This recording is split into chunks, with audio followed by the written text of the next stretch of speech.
Let's start first with the Pledge of Allegiance by Terry. Thank you. Y'all rise and say the pledge with me, please. I pledge allegiance to the flag of the United States of America and to the republic for which it stands, one nation, under God, indivisible, with liberty and justice for all. Linda, would you like to do the invocation? You bow your heads, please. Be respectful. Lord, we thank you for today. We thank you for the freedom that this nation has based upon the founding documents that are deep entrenched in the Bible that you gave us. Lord, help us to understand that we need to unite in order to keep our country free. We thank you for Congressman DeSantis and his willingness to serve the nation in leadership and for being a defender of freedom as he served in the military. Lord, help us to look at each other from sea to sea, from border to border, and look at the things that unite us rather than the things that divide us. And Father, help us all to unite as one nation, like our pledge says, under God, indivisible when we stand together for liberty and justice for all, so that we can continue to be the bright, shining light in the city on the hill for the world to see. Amen. Amen. I will say this. The two folks that just spoke are a great example of the values of our party and the values of Congressman DeSantis. Terry and Linda, God bless you both. And I will also say this about Congressman DeSantis, which he doesn't know. The minute that I found out that Congressman DeSantis was running for the U.S. Senate, I said, that's the man I want to support, unquestionably. And for those that know me, I'm E.J. Otero, Colonel, retired. I happen to have been at Central Command at MacDill on 9/11, the day that it happened. So I was moving all these people for the first month and a half that were going all over the place. And then I went on to Special Operations Command. So anything that has to do with the war on terror, with the special ops folks around the world is very dear to my heart. But one of the things that I did in 2005, right before I went to the War College and then Special Operations Command, I was in Guantanamo. And I had the pleasure and the honor to debrief a couple of folks that didn't want to be debriefed, and it was quite interesting. I'll tell you some stories about that. They would not break under any circumstances unless we put a female interrogator next to them and then they spoke like crazy. They get away from me, and I said, no, you keep talking to the guy. And they spoke. But one of the folks that was there at the time, a young guy, was Congressman DeSantis, Lieutenant DeSantis at the time. He was there doing great work with the legal team at Guantanamo. And as time went on after that, in 2007 or so, this great man who brought all his American values all the way from his days playing World Series Little League as a member of the Dunedin team, he brought it into his great academic achievements, and then he brought it into the military. Everything that he did in the military was very important to us at Central Command, and it was very important to us at Special Operations Command. At Special Operations Command, my job was to make sure that all the special operations units around the world would get together. And we needed folks like Lieutenant DeSantis, Lieutenant Commander DeSantis later on. We needed him to help us with that. He was a SEAL Team 1 legal advisor. But when you're a legal advisor of the SEAL team, you're not just a legal advisor, you look good and then they deploy and then you stay back and write a bunch of papers. Not at all. When you're a member of SEAL Team 1 in any way, shape, or form, you go with them. And he actually went to Fallujah in Iraq with them as a legal advisor to those brave men. And I was aware of all those things out of SOCOM. So he doesn't know this, but his name crossed my desk many times. And we were always very impressed. And when the time came, and I saw that he was running for the Senate, I looked a little bit of what he had done in Congress when he was in the Foreign Affairs Committee, Western Hemisphere, the Middle East, when he was doing great work with healthcare, when he was defending veterans, when he was putting his hands on programs for veterans, which is very dear to me. The foreign policy piece that he's very, very familiar with, more than any other candidate, I can guarantee that, for the U.S. Senate. I said, I am with this man. I respect him, I take my hat off to him. One of the few things that we as veterans have is the privilege to still salute. And I salute him. Sir, thank you very much for your service. God bless you, man.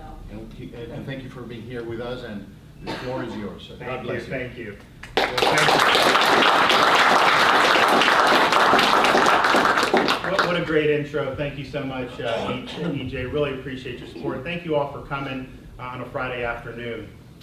We are trying to emphasize themes related to national security, and I'm going to focus on that, but I just first want to say a few things to start off that I think are important.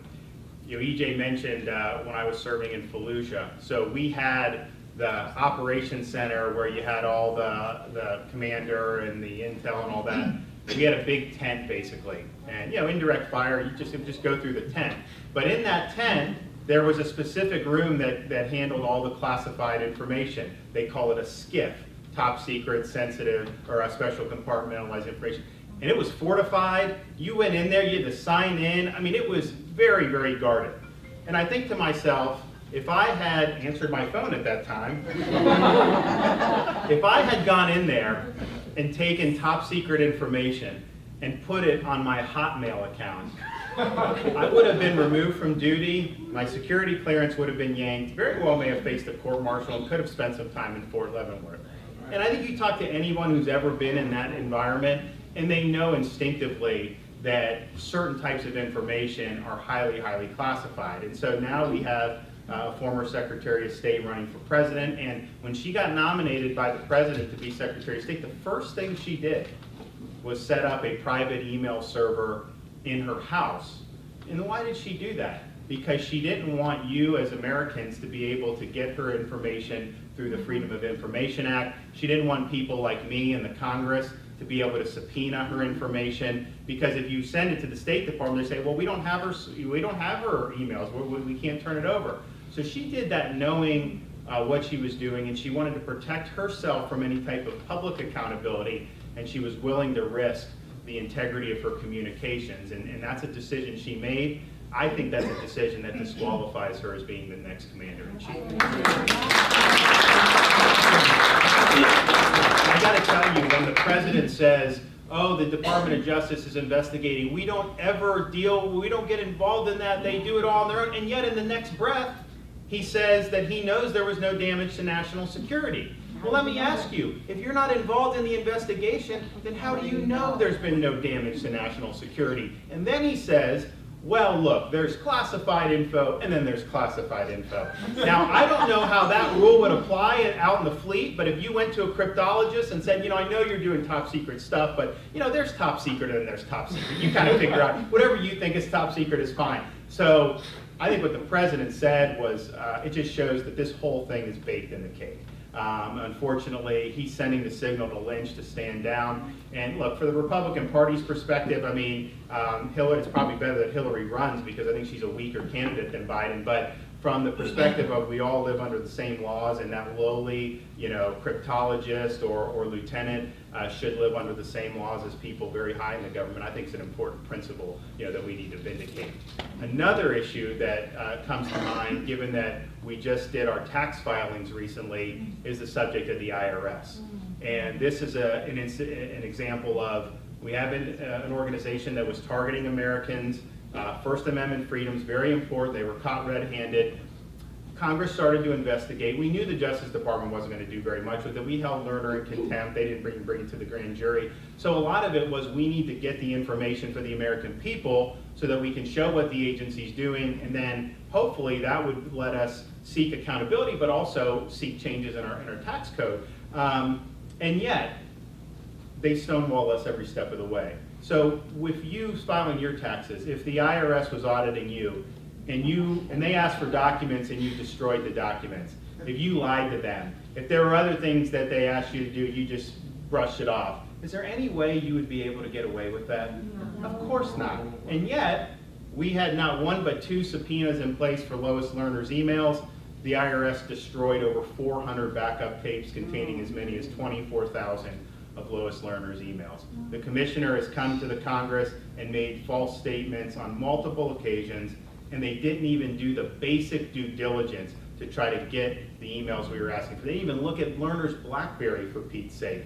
And so I don't think you can have the head of this very powerful agency operating under a lower standard of conduct than the taxpayers that he's charged with auditing. And so I think we need to do everything in our power to hold him accountable. And if you look at the Constitution, we have two basic things: the power of the purse and impeachment of civil officers. And so I'm supporting efforts to hold the IRS commissioner accountable, impeach him, remove him from office.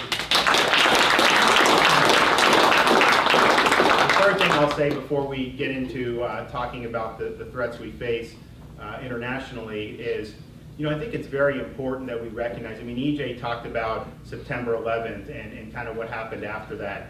And if you look, we have a very small percentage of people who actually serve in the military. We don't have a draft. It's an all-volunteer force. And I remember being in Iraq, I'd be at like some LZ with some of these enlisted Army guys or something, and a lot of them had spent more time in Iraq than they had in the United States since they graduated from boot camp. So these are guys who are in their mid-20s, and they spent 2 or 3 years in Iraq over a 5-year period. And so I think we realize that when you're in that type of stressful environment day after day for 6 months, a year, 15 months, that takes a toll on people. And so as people have come back, if somebody is in an IED explosion and they have a physical wound, we see that, we instinctively know that, and I think there's a lot of sympathy, and people want to make sure we treat that.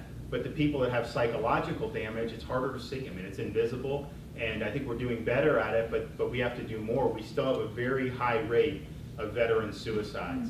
And I've talked to people who lost loved ones, parents who were really searching for answers about how their son or daughter reacted to having post-traumatic stress. And so I wanted to figure out a way we can take this issue on. I wish we could solve it entirely, but is there something we can do now to be able to help it? And there's one thing that I figured out. I have an organization in my district called Canines for Warriors.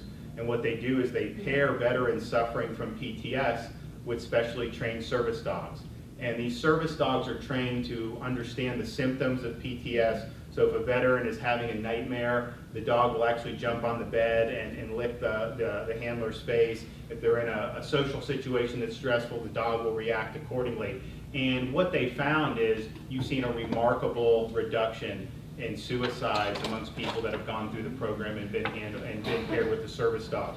And so we looked at it and said, and I've been working with a former Marine who's kind of has a good story to tell. He went to the VA, they gave him counseling, and they pumped him with a lot of drugs, and that really caused him to spiral downward. So he's at rock bottom, he's trying to figure out, he's having doubts about whether he even wants to continue with his life, and and someone recommended a service dog. His family had the means to procure one for him, so he got a service dog, basically quit the drugs cold turkey, and has really turned around his life. But the VA would not have given him a service dog. If you have a physical impairment, maybe you go blind, they'll give you a seeing eye dog. There's other things for physical impairments they will do, but they will not do it for psychological damage. And they say, well, we don't know whether the evidence is in or not. Congress told them to study this in 2010. They were supposed to be done by 2013. They're not even going to be done until 2019. And so I have a bill called the PAUSE Act, which basically recognizes that there's a need to move forward now, and we want these veterans who are suffering from severe PTS to be able to have a service dog as an option through the VA. And we just had a hearing where we called some very powerful testimony. And here's the thing, what the VA will say is, well, we don't know that the evidence is in that this is actually effective. And in some ways that's true, although there's a whole bunch of anecdotal evidence, and we're starting to get more research from places like Purdue University to show that it is beneficial. But here's my perspective. When you're talking about, oh, we have to study this to make sure it's effective, it's like a drug or something, yeah, because you don't know what side effects, you don't know this. In this case, if we go ahead and go forward with pairing service PTS veterans with service dogs, and let's just say all the evidence we have just happens to be wrong and it's a total failure, the worst thing we've done is we've given a veteran a dog. I mean, come on. So we want to get moving on this now. We've gotten a lot of bipartisan support for it, and I think that we have a chance to get into the defense bill this year. And here's the thing. Since we've been pushing this, I've had a number of veterans come up to me who have been paired with service dogs, and they've told me point blank they don't know that if they would be alive if they had not gotten paired with their service dog. So we have a chance. We have a chance to reduce veteran suicides and save lives, and we absolutely have to take advantage of that. And that leads me into talking about the theme of, we've made some stops around the state to talking about the threat of international terrorism and the threats we face. I think this is true. If you look back, starting when this president took office, and look at where we are today, you've seen a steady march of Islamic jihadists, not just in Iraq and Syria, but in Northern Africa and other parts of the Middle East. I think there are more Islamic jihadists operating under a wider berth of territory today than certainly at any time since 9/11. And you may honestly have to go back hundreds of years to be able to find a time where you had militant Islamists on the march. And so we face a very serious threat, of course abroad, but it's been brought home in places like San Bernardino. And so I think that we need to reorient our policy and make sure we're protecting the American people. The first thing I think you have to do if you want to reorient your policy is to properly identify the enemy that you're facing. When Nidal Hassan went into Fort Hood and he was shooting all of those soldiers, he was chanting Allah Akbar, Allah Akbar. The FBI looked at his email. He was in contact with radical clerics. He was somebody that was exhibiting all kinds of indications even before that he had fallen in with radical Islam. And yet, the Obama administration referred that not as terrorism, but as workplace violence. And that had the effect not only of not being accurate, but it actually deprived the families of the soldiers who were killed with the benefits that they were entitled to. They should have been treated the same as people who were killed on the Pentagon at 9/11. And yet they were treated basically as if this was just some random employee who flew off the handle. This was a deliberately planned attack, and it took Congress 5 years. Finally, we passed a measure to effectively force the administration to recognize it as terrorism and to give the people who were wounded the Purple Heart and to give the people who were the families who had people killed, to give them the benefits that they wanted to. But when you talk about workplace violence, or you call it man-caused disaster or violent extremism, you're not really properly identifying the motivation that these folks have. So for example, EJ mentioned I spent some time in Gitmo.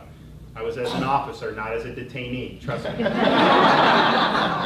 But the thing about it, I think EJ would agree, a lot of these guys the militant ones were very honest about their motivation. And they say, look, we're called upon to wage war against those who refuse to submit to our ideology and our worldview. And they have a vision of a totalitarian society rooted in very radical form of Islam. And they believe that anyone who doesn't agree with that means that they're antagonistic towards them. And that is kind of how they're motivated to do this. And I think that's important because if you look at a country like Iran that has a militant Islamic regime, when you talk about giving them $150 billion, when you talk about recognizing this vast nuclear infrastructure that they already have, which Prime Minister Netanyahu says puts them on a path to a nuclear weapon, you are not dealing with a run-of-the-mill country. Back during the Cold War, we had all these nuclear weapons. The Soviet Union had all these nuclear weapons. But yet the Soviets knew if they were to launch a weapon and strike an American city, that the United States would respond and they would end up losing a whole bunch of people as well. And that wasn't very appetizing for them. I mean, after all, they were good communists, so they were atheists, and they didn't have anywhere to go if they got blown up and left this world. So it was pretty much this is all they had. And so that doctrine of mutually assured destruction developed and basically kept the Soviet Union in check. Well, you talk about groups like ISIS or countries like Iran, mutually assured destruction is not a deterrent, it's an inducement. Because the Iranian regime would look at it and they say, you know what, if we can take out 6 million people in Tel Aviv, kill 6 million Israelis, yeah, Israel may respond and they may kill 6 million or more people in Iran, but that's a trade that they think is worth taking, because they think that helps hasten the end of times, and they think that all the people in Iran who got killed will go directly to paradise. And so when you're dealing with regimes and terrorist groups with this ideology, you have to understand that they present an asymmetric threat. And I think that this administration, the president tends to view terrorism as a nuisance. Oh, people, blood explosion here, explosion there. You guys got to, worry about other stuff. I mean, he was down when the Brussels attack happened, and he's eating Cracker Jacks with Raul Castro, while and Americans were killed in that attack as well. So understanding the enemy, I think, is very important. Now, there are different times when the military should be used or not be used, and that's a policy question that you have to answer on a case-by-case basis. But here, just as a veteran, I think we should all agree that if you're going to put our troops in harm's way, you have to give them all the resources that they need, and you should not give them restrictive rules of engagement that prevents them from doing their job. That's right. And when you try to fight with one hand behind your back, it ends up giving the terrorists a major advantage. And we just have to understand that if you're not going to unleash the whole fury of our military, then maybe you should reevaluate whether using force in that instance is the right thing to do or not. I think another thing to keep in mind is we don't want to be in a situation where we're actually replenishing the enemy in wartime. And I think when you talk about something like Guantanamo Bay and releasing the terrorists from Guantanamo Bay, that is what you're doing. And the Obama administration admitted in front of Congress a couple weeks ago that Americans have been killed in Afghanistan at the hands of released Gitmo detainees. And so when I was there, and EJ probably could attest to this, we had hundreds of detainees there. And the Bush administration released a number of them because the military reviews it and tries to figure out, okay, are they a threat to our security or not? And so maybe they were picked up in Tora Bora after September 11th, but maybe the military just honestly thinks if you put them back to Afghanistan, they wouldn't go back to the fight. So they released a lot of people, and even of the people that they thought were no longer a threat, you had at least 30% of them go back to terrorism. And so now we're talking about the last 90, 95 detainees. Nobody would ever dispute that these guys are hardcore terrorists. And the Taliban 5 who were released, that was like a no one would have ever thought to release them. So when you're in a situation where you say you want to close Gitmo, send them to Saudi Arabia or Qatar or some of these countries, just know they're going to find their way back into the fight. Bringing them to the United States is a non-starter as well. I mean, think about it. Gitmo is one of the most secure facilities you can have, because just to get there, you land, then you got to take a boat across the bay, then you go up like a long and winding road going all the way back to the detainee. The idea that terrorists would be able to come and try to mount like an attack, they just would never have access to it. I think if you send them to Florida, Illinois, wherever, I think it becomes a target, and it may be a low percentage chance that they actually try to pull something off, but why would you even run that risk? And if you introduce these detainees into the general prison population, they will radicalize other people. And then you'll have courts, they will file lawsuits to try to get sprung out of detention, because people and lawyers are going to go to court. They're going to say, Your Honor, we got this guy in federal court. There's no charges against him. They can't just hold him. And there will be judges, I believe, that will order them released. So then you end up setting bad legal precedents. So it doesn't make the American people more secure. I think it runs the risk of spreading radical Islam within our prisons, and certainly I think it could set some very bad legal precedents. So Congress, on a bipartisan basis for years, has said the president cannot bring them here to the United States, and I think we absolutely need to maintain that, and we shouldn't let this president release the terrorists from Gitmo before his term of office is up. The other thing I think that we have to recognize is we live in a very interconnected world, and you have terrorist groups obviously operating in Syria and Iraq, but you have terrorist cells all over Europe, and even here in the United States, people have operated.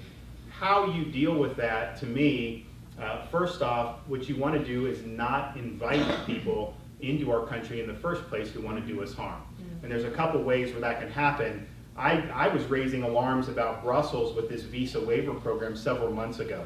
And I said, you have Brussels, these areas, they have all these jihadist little communities where there's a lot of radicalism.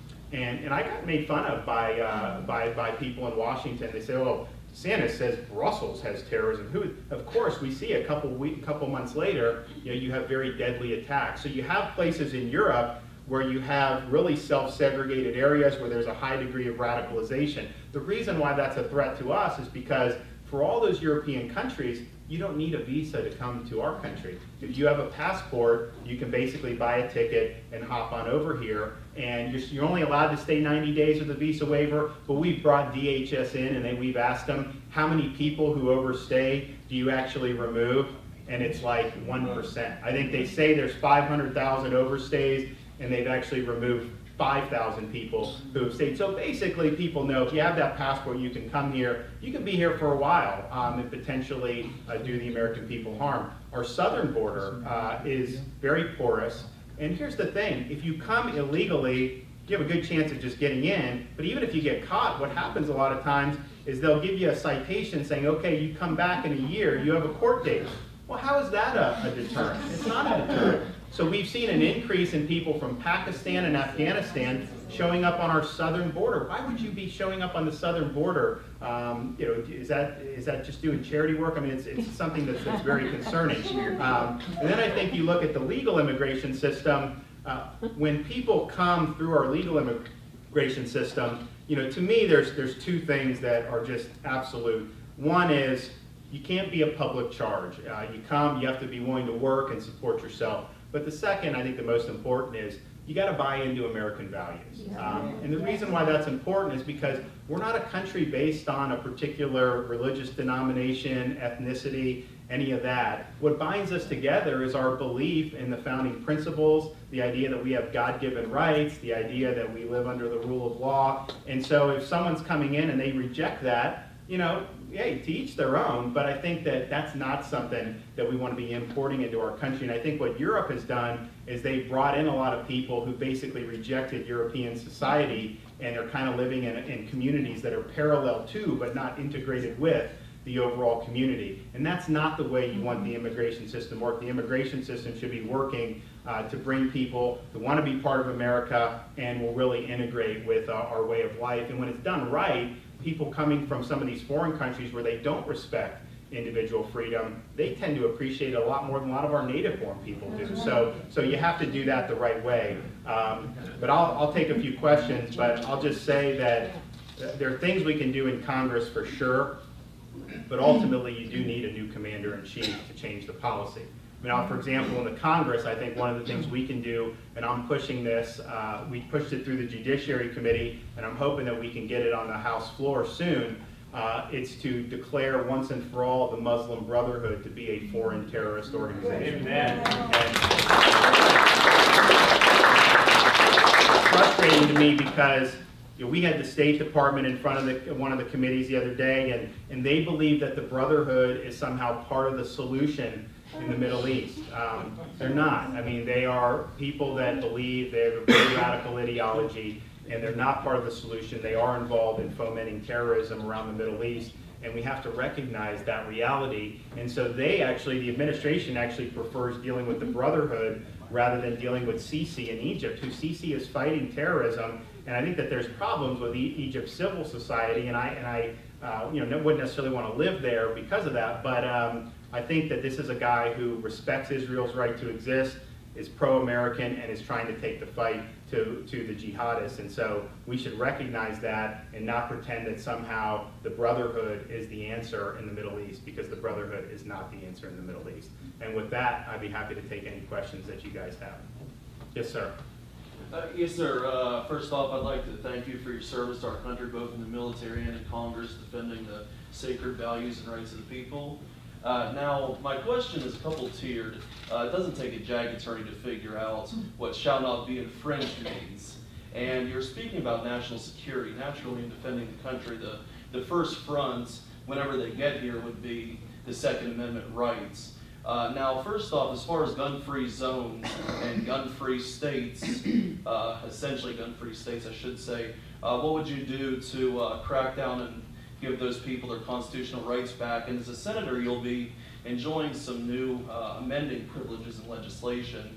Would you ever use those powers to, say, poison gun-controlled bills, to, say, crack down on doctors and pharmaceutical companies and pharmacies that give mentally ill people the prescriptions that send them into a manic state to do these things, or cracking down on ports that may import guns that the Democrats demonize, yet the Democrats are beholden to the workers in these ports? Or what else may you do to protect the constitutional rights of us? Great, yeah, multi-tier for sure.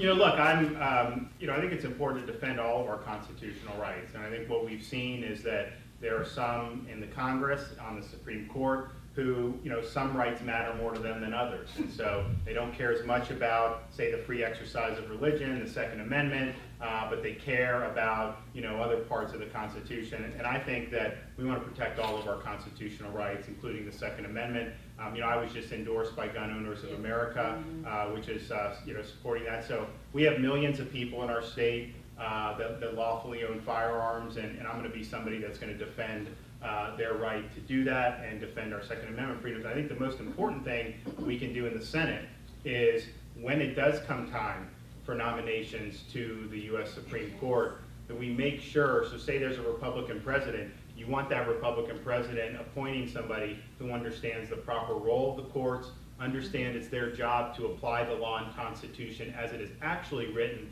not as they would like it to be, and you don't want anybody on the bench who's going to read out rights that are in fact there. And I think that with somebody like a Merrick Garland, what he would do is provide 5 votes to effectively write out the individual right to bear arms in the Constitution. Because I think the 4 liberal justices have never accepted that the Second Amendment protects individuals, and I think they'd be itching to overturn that if they could get a 5th vote to do so. Yes, sir. Just a quick question. For someone who served in the Middle East, we keep hearing in the presidential election how Republicans, Democrats, how they want to defeat ISIS. But I never heard anybody talk about what replaces ISIS in northern Syria, because if you take ISIS out, then you've got the al-Nusra Front, which is an al-Qaeda-based affiliate. And the same point, the president went to Saudi Arabia trying to smooth the fence there. You mentioned earlier with the Iran nuclear deal, their greatest threat is Iran, not ISIS. And we keep hearing about this Arabic army to go into Syria.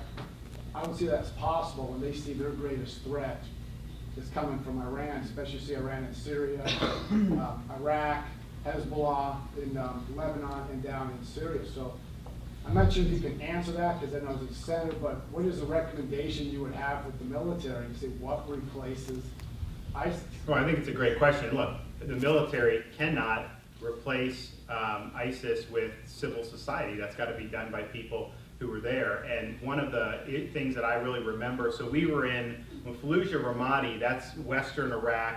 It's almost all Sunni Arab.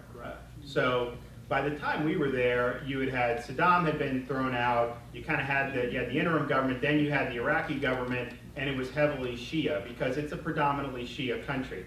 And a lot of those folks, when they were attacking U.S. troops and they were joining with al-Qaeda in Iraq, part of it is they just didn't like the Americans, but part of it was they saw the Americans as an extension of the Shia, and they didn't want to be a part of a Shia-dominated government. And so I think part of the challenges that you face with having done the Iran nuclear deal, in addition to all the issues with Iran and how dangerous they are, is that it really sends a signal to the Sunni Arabs that America is tilting toward the Shia and tilting toward Iran. So if you're just a run-of-the-mill Sunni Arab in, say, Al-Anbar province who doesn't really like ISIS, but your choice is either ISIS or an Iranian-backed government in Baghdad, a lot of those people, just based on my experience, would probably choose ISIS just because ISIS is a Sunni group, and it's less of a leap for them. And so I think part of the problem with the Iranian nuclear deal is that it's really further divided the stakes between either radical Shia and radical Sunni, instead of having kind of a Sunni middle ground where you could have Sunnis who wouldn't necessarily feel like they were going to be run over by a Shia government or Iran, but also would feel safe and not having to join with ISIS. And so we definitely haven't solved that yet. I don't think it's there in the very near term. And I'm skeptical about Saudi Arabia. People say, oh, Saudi should provide troops. And I mean, honestly, I'm skeptical. I think that ultimately you need troops from Iraq, people to take their community back, and then from Syria, you need to have some Sunni forces on the ground who people in those areas trust. And I just think the Iranian deal has made it much more difficult to see that through. Yes, ma'am. I'll turn to domestic Okay. spending. And I appreciate, I believe you're a lead sponsor of the Transportation Empowerment Act. Yep. Which would devolve those decisions back to the states. What else would you do, joining perhaps with Senator Lee, in trying to cut spending at the federal level and devolve some of these issues back to the state level, where really they should be, the solutions should come from? So the transportation's interesting. I mean, ultimately, I'm a big believer in infrastructure. I think we need to do it. I think it's a proper role of government. What level of government each project is done, I think, is something that we need to look seriously at. What you do right now, you guys go, you fill up your gas tank, you're going to send, 18.5 cents a gallon up to Washington, D.C. For what's that? He's going to send up to Washington, D.C. You have this big, highway trust fund. Politicians fight over it. 20% of that doesn't even go to roads and bridges. It goes to things like mass transit, bike paths, things like that. And so it's supposed to be a user fee where, hey, you're using the road, so therefore you pay the tax. And they did that to create the interstate system, and I think that was a good thing to do. And I think we need to continue to have upkeep on the interstate system, and it should be expanded in certain areas where the need for that arises. But I think if you look at a state like Florida, most of our transportation needs are either local or state in nature. I mean, yeah, we have I-10, 75, 95 connecting us, and you have to do upkeep on the interstates within it. But I think the big need is to have more money in the state and local coffers to be able to do that. So what we're trying to do by devolving the gas tax is saying, okay, we'll send some of the gas tax to Washington because they have to take care of the interstate system, but shouldn't a state be allowed to keep some of that money? Imagine some of that going directly to the county. The money would go way further because the bureaucrats and the bureaucracy and all that, they wouldn't be fighting over it in Washington, and then you would be able, I think, to have a much better impact in terms of the input that you're providing your local officials or your state officials. Washington is kind of a black hole. I mean, the thing just moves, and an individual citizen, it's just much more difficult to have your voice. And so we would like to, and so really, I think you'd end up spending more money would actually go to projects because I think it would be less bureaucracy. You wouldn't have to do some of the federal mandates, which are costly, and so you would end up coming out ahead. But the problem with it is that requires people in Congress to want to give up some of their power, because the more money they control, the more people that come and the more powerful they are. But I think allowing states to make some of these decisions when it really is a state issue, I think makes a lot of sense. Look, if it's an interstate project, I think you have to have the federal government do that. And I think I would also look to other ways where we can empower states to make a difference. For example, I think one of the biggest problems right now affecting people who are middle income, particularly parents, is the rising cost of higher education. If you look and you compare over the last 10, 15 years, I mean, it's almost crazy how much it's increased in terms of how expensive higher education is. But yet, if you look at the statistics now, it's between 40 and 50% of the people graduating with bachelor's degrees end up in jobs that don't require a bachelor's degree. So these are kids who likely went into debt, maybe the family went into debt, and then they come out outside after that, they're in debt and they have a job they probably could have at a high school. Well, that's a lose-lose for everybody, really. And I think part of the reason for that, so as the cost has gone up, the value of the degree has actually declined. So the question is how do we attack this? And I think the reason why you have that is because you basically have a higher education cartel. Because nobody can take foreign aid or student aid to any institution that wasn't approved by the regional accreditors and by the Secretary of Education. So what that means is they tend to accredit the same four-year brick and ivy model. And look, I think the four-year brick and ivy model is great for a lot of people, but it's not the only way you can get advanced knowledge and skills. And so I think that if you look at letting people do apprenticeships or do a program in, say, getting a welding degree, or imagine if you have a single mom who's a secretary, she wants to become a paralegal. Maybe she studies on her own and then passes a competency test. So there are other ways to do it without doing four-year brick and ivy. So what we want to do is let states set up their own competing accreditation systems. Florida could accredit an apprenticeship at Disney World or at Northrop Grumman. You can accredit skilled trade courses, and then students would be able to take the student aid and do that. Guess what? They'd be taking out a fraction of the aid for any of the things we mentioned, because most of what you're paying for at a college is a lot of the accoutrements, the buildings, the dorms, the food, and all that stuff. And so I think it's a way to really empower states to be innovative, but then to give students more options so that they can acquire skills in a way that's much cheaper. It's not going to leave them with $20,000, $30,000, $40,000 in debt, and I think ultimately would be a win-win for taxpayers and for the students. Yep. Congressman DeSantis, I'm a fairly simple guy, and you mentioned the Constitution and devolving things back to the states. Is it reasonable to have an approach in the Senate or in the House where the first response to proposed legislation is not in the 10th, or that's something that falls under the 10th Amendment? I oppose that based on that singular position. I think anytime you're dealing with legislation, you have to ask, because you take an oath to support and defend the Constitution, so you have to ask, does this interfere in some way with the Constitution? And if it does, then I think you have a duty to oppose that legislation. And that can happen in a number of different ways. I mean, for example, if you're talking about restricting First Amendment speech rights, you know, that's something that you have to make a judgment. If a bill may do that, you have to make a judgment. Well, wait a minute, is that running afoul of the First Amendment? If it is, then that's something that I don't think you can consider. And so you have to apply that test. And yes, there's also a constitutional test about should this be federal, should it be state, but there's also a matter of competence. You know, the founders wanted a limited government because they thought if you gave government limited power, that'd be the best way to protect individual freedom, no question. But they also had a secondary rationale for that, for limited government, is that the more government takes on, the less likely it is to perform its core tasks competently. And I think we're seeing that right now. I mean, I think the government's taking on so much, it's trying to regulate everything under the sun, that most of this isn't even effective regulation. You know, I'm not opposed to regulation. I want to have, you know, easy, transparent, you know, low-cost regulations that set up the rules of the road and transparency. But, you know, you look at something like Dodd-Frank, they said that that was going to tame Wall Street.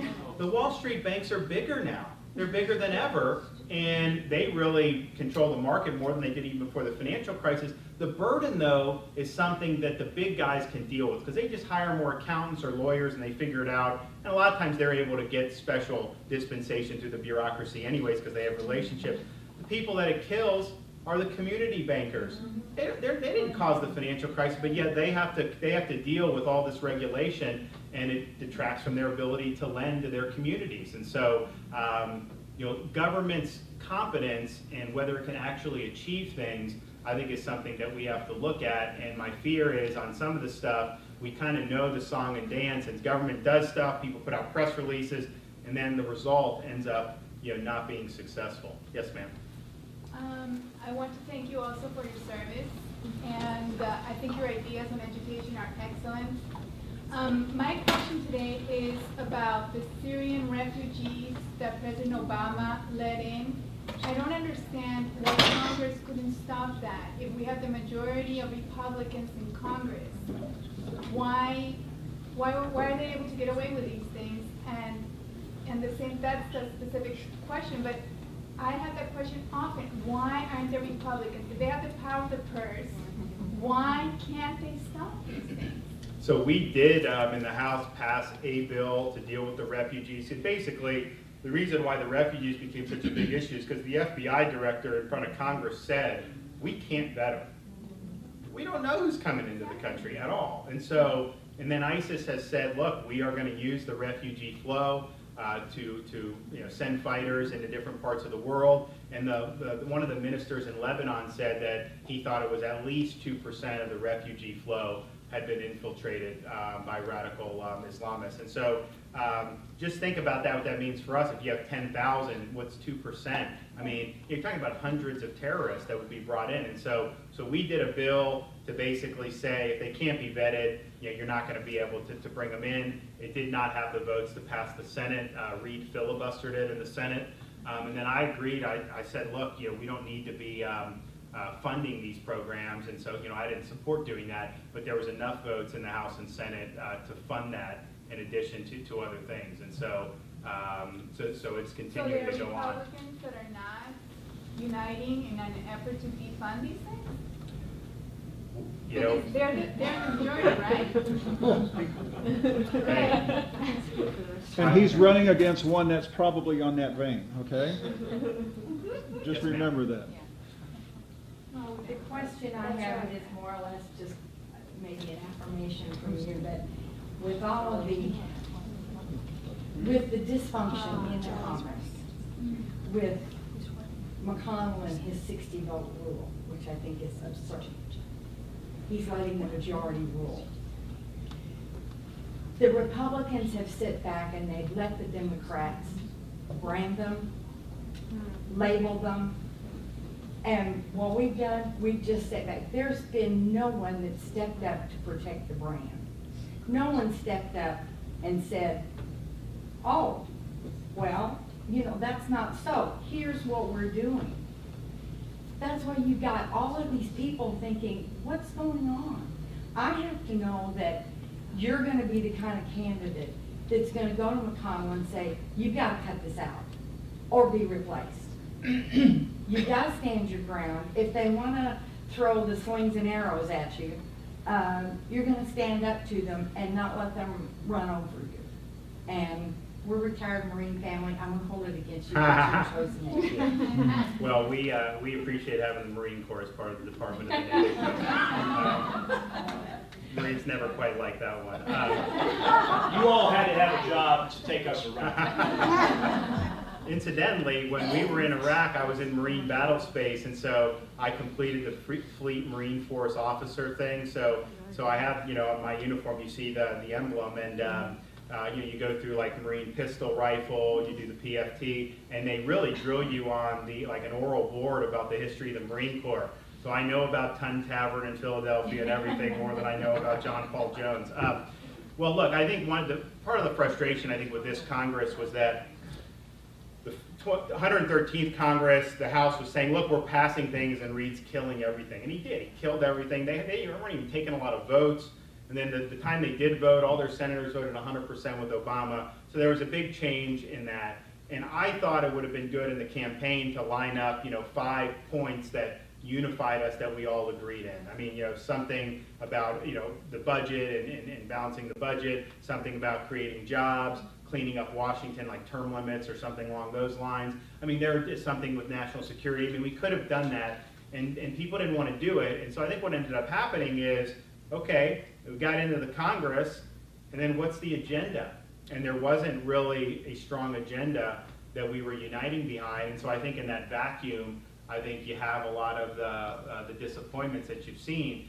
The thing that brings people together, and I think the thing that will make Congress work better, is having good, principled ideas that have resonance with the American people. I mean, if the American people are engaged in certain issues and they're providing positive feedback to their members, you know, that's the way you move people into your direction. When you're doing things that only people in Washington care about, and the American people are shrugging and saying, you know, you guys are forgetting about us, well, then you're going to continue to have the same type of results that you have. So I think that the answer is really bottom up. Yeah, that's what Reagan did. He went over the head of everybody and really did bottom up to get people moving in a new direction. But there are certain things that, you know, people talk about the country being divided, and, you know, obviously there's different cleavages, but, you know, I'm a big supporter of term limits, and if you look at the polling for term limits, it doesn't matter if you're Republican, Democrat, liberal, conservative, white, black, male, female, huge majorities support term limits. Who opposes it? It's just the DC class. That's really it. Everyone else supports it. And so when you think about, you know, how do you move the ball, sometimes you got to be less concerned about the personalities in Washington and more concerned about doing ideas that people of different stripes can get behind. I think a lot of the national security things we've talked about today, I think have huge support amongst the American people. I think some of the reforms, you know, that I've outlined with higher education, I mean, these are things that I think can get a lot of people on board, and I think we have to be thinking in those terms. Yes, sir. Would you be willing to take punitive action against the Saudis and the Pakistanis for pushing some of this ideology? So questions about the Saudis and Pakistanis. You know, Pakistan it's a source of endless frustration because they do play this double game. I mean, Bin Laden was there for how many years? Yet they have nuclear weapons, and if the alternative could be way worse, and so we're kind of caught in a conundrum with Pakistan, and I don't think that anyone really has the best answer with that. In terms of Saudi Arabia, I am supportive of releasing the 19 pages of the 9/11 report that you've seen in the news recently. I think we need to have transparency in that respect. And you have to understand Saudi for what it is. I mean, they are, they're not a stalwart ally against terrorism. They are, an ally of convenience when it suits them. But ultimately, they're going to do what's best for them and to maintain their own power. And part of that, they believed over the years, is to fund a lot of the madrasas and some of the extreme ideology as a way of taking the onus off of them. And they feel that makes them more secure in power.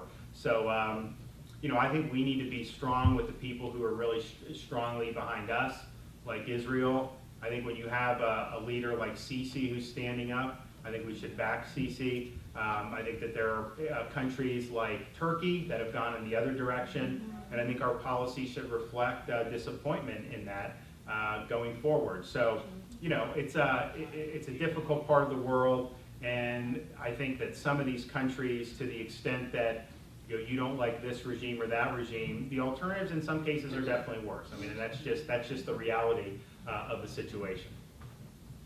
Yes, ma'am. You mentioned earlier the First Amendment as our first freedoms, and there's an understanding that without those first freedoms, none of the other liberty that we enjoy we could have. But there's been a lot of attacks against them, and so what would you do on those?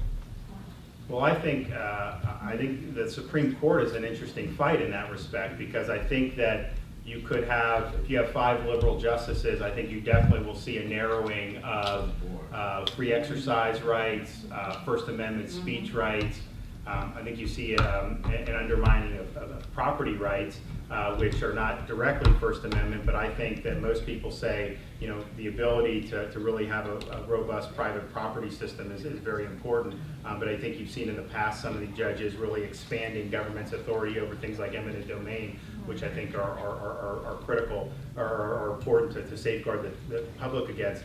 So I think that making sure that we have courts who are going to apply the law and vindicate the freedoms there.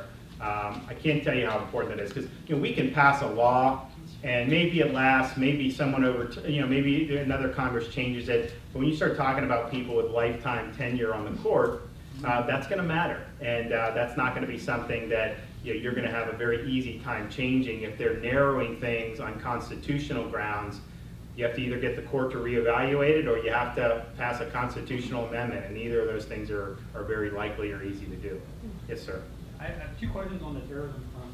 One, getting back to like Saudi Arabia and Pakistan we were just talking about, the current policy is to do renditions of people that we picked up on the battlefield back to their home country, which seems to kick this can down the road because quite often they get out later on. And then the second question is, what would you do policy-wise, or what would you advise so that the 19-year-old kid in Jeddah or Brussels or Chicago today doesn't know that he can get to the caliphate in Iraq and Syria 12 months from now? Because when you hear candidates talking about coalitions, the way we did it previously, that's a 5 or 10 year plan. Yeah, no, I mean, so the first part was about, what was your first part of the question? Oh, yeah. So, look, ultimately, I think that's going to be an Article 2 question for the president. Now, I personally would want to get as much intelligence out of these guys as possible and not return them to areas where we're not going to be in a situation to be able to do that. And so people have said, some of those guys can be brought to Guantanamo. Maybe you hold them in theater, I don't know. But that was the type of thing where, when I was in Iraq, for example, the #1 high-value target was al-Baghdadi. Baghdadi had been in our custody a couple years before, and they released him because they just didn't know, and they didn't have the right intelligence. And so, those are things that I think you learn about. And then on the other hand, look, it's tough because, so look at Minnesota, for example. we had a big influx of refugees from Somalia in the 90s, and many of them set up shop in Minnesota. And right now, that community is the #1 source of ISIS fighters from the United States. There's been at least 50 that have gone from Minnesota to Syria and Iraq to fight with ISIS and some of the other aligned groups. And so the question, well, one, I mean, part of that, it upsets me because America did a lot of these people a big favor. I mean, you have a chance to grow up in Somalia versus the United States, and you get to the United States, you should be kissing this ground every day. And yet, these are folks who basically grew up here, and then they choose terrorism even though they're growing up in the United States. So that's frustrating to me because I think that that's really exploiting our generosity. But once it gets to that point where you got 19, 20-year-old guys who are radicalized, it's very difficult. I mean, you know, and I don't know that because until they actually are caught doing something, if they're American citizens, it's tough to make sure that you're actually preventing. My question, maybe I should phrase it better, is what is the solution that you would propose militarily that would make that 19 or 20-year-old think that a year from now, the caliphate would not still be there? Oh, okay, yeah. Well, so I think as these guys are able to advance, I think they have a very sophisticated and robust propaganda machine. And as long as they're credibly able to project an image of strength and that they're moving and gaining, I think you are going to have a continued magnet. And so there is a need to really strike them hard and hit them where they're strongest. I thought the best chance to do that was when they were initially pouring into Iraq, because that was effectively a conventional target at the time. They had not integrated in with any of the local communities, so the collateral damage wasn't going to be an issue. But we didn't have troops there, and so they basically were able to pour in, and then they started setting up shop in places like Mosul and then parts of Al-Anbar province. So I think that was a missed opportunity. But as long as they're achieving success, I think the magnet is going to continue to be there. Yes, sir. The question, in the Senate, what can you do to decluster some of the government, specifically military contracting problems that we have? And, you mentioned some of our problems with intelligence sharing, and I'm sure you probably know that some of that's caused by some of our acquisition incapabilities. Yeah, look, this has been a constant. I mean, we've tried to address some of this in some of these recent defense bills. This complex, I mean, it's a massive industrial complex that's developed. The Pentagon bureaucracy is huge. I mean, it's the biggest bureaucracy.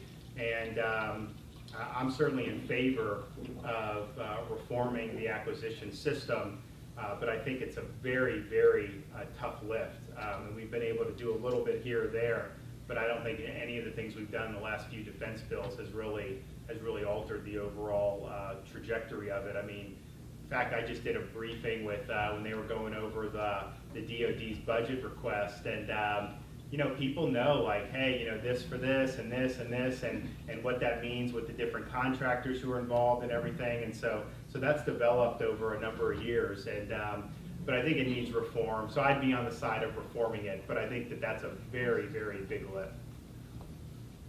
Yes, sir.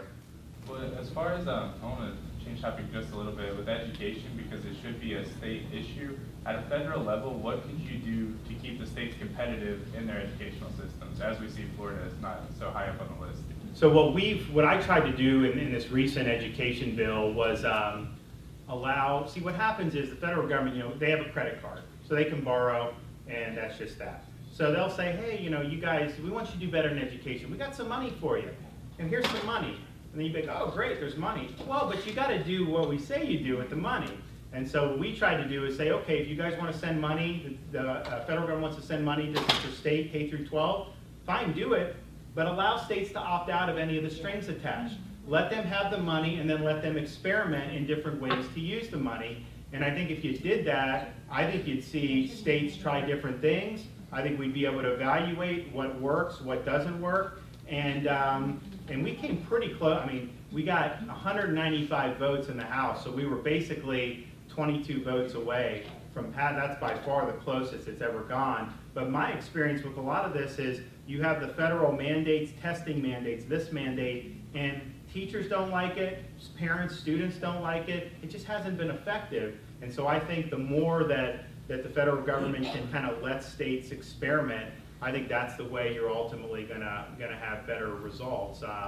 And then look, some of this stuff is you have a certain amount in an education system of a bureaucracy that is there to serve itself rather than serve the students, and there's a lot of resistance to change it. I mean, we just did in DC, because Congress has authority over the District of Columbia, so we just did out of the committee, and we're gonna do it on the floor next week, the DC Opportunity Scholarship Act.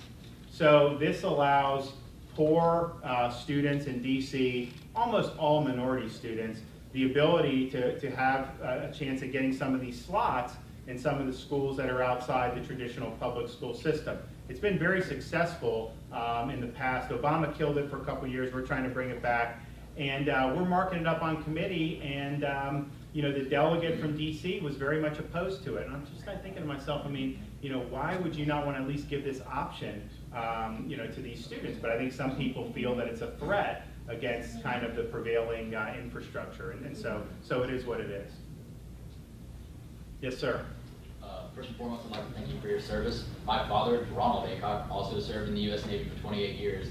So, well, thank him for his service. A relation to you, Graham, that you share his name. Great. But I'm 22 years old. I'm graduating college in 2 weeks, and myself and my classmates, we all kind of have like this general view that the economy is not great. And by not great, I mean horrible. So, what is your general plan, ideas, or what would you like to get going to help bolster the economy and make it so that we don't feel like, oh, we graduated from college and now we have 40 grand worth of debt? Now what? Look, I think your generation over the last, you know, 6 to 8 years, I think that's been a staple, and obviously we need to turn it around.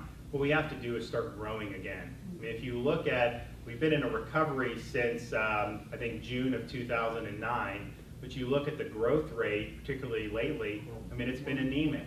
And so, and you can say the unemployment rate's going down, a lot of people are dropping out of the workforce, but unless you're growing at 3.5%, 4%, you're just not going to be creating the types of jobs that our people like you are going to be able to go into and do very well. So the question is how do you get the growth rate up? And I think one of the things we've seen is that, you know, we're really shooting ourselves in the foot with a lot of this stuff. Our regulatory environment is totally out of kilter. It's imposing all types of costs on people. You have more people going out of business than going into business. And that, you know, to me, a large part of that is the massive red tape and bureaucracy that we see coming out of the agencies. I also think you look at the tax code, it basically repels capital. You have people who are leaving our country to go to places like Canada, like Burger King did, to reincorporate. Are you kidding me? We're losing business to Canada. You have the businesses that are international. They'll make money overseas, but they don't bring it back here because they get hit with a high tax rate. Well, why would you want to do that? So what you want to do is you want to have a tax and regulatory system that is attractive for capital to come here. And in a global economy, capital's mobile. I mean, look, at the end of the day, I mean, we see it even within our own country. You go around Florida, see, when I'm, you know, running for Senate, you figure this out real quick. I mean, I knew it before, but it's just funny how many people I meet who were sick of getting taxed in New York or sick of getting taxed in Chicago.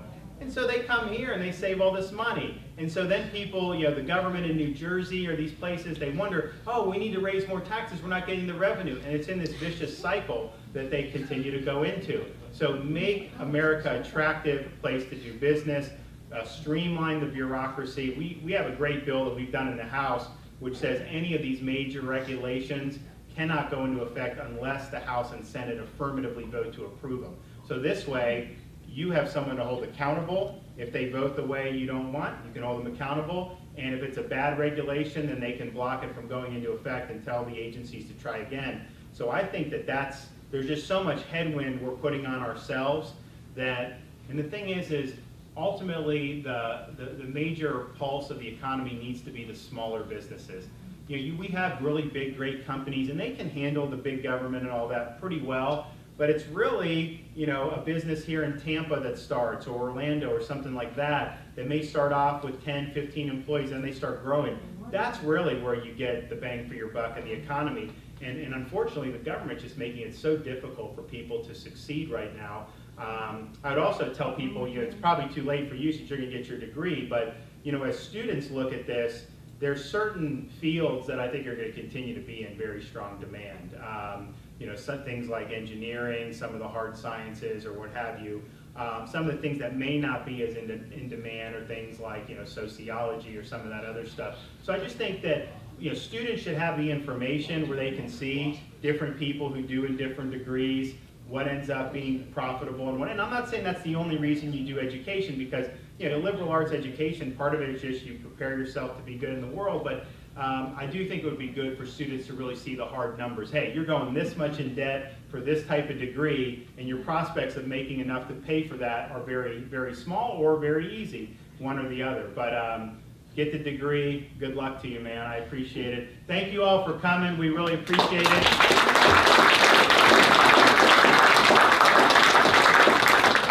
Our website is DeSantis2016.com. I never talk about my campaign because I like talking about ideas, but of course I am running for the U.S. Senate. I'm glad to see so many of you supportive. Please talk to your friends and family, and we'll be around here a lot over the next few months. So thank you all. God bless.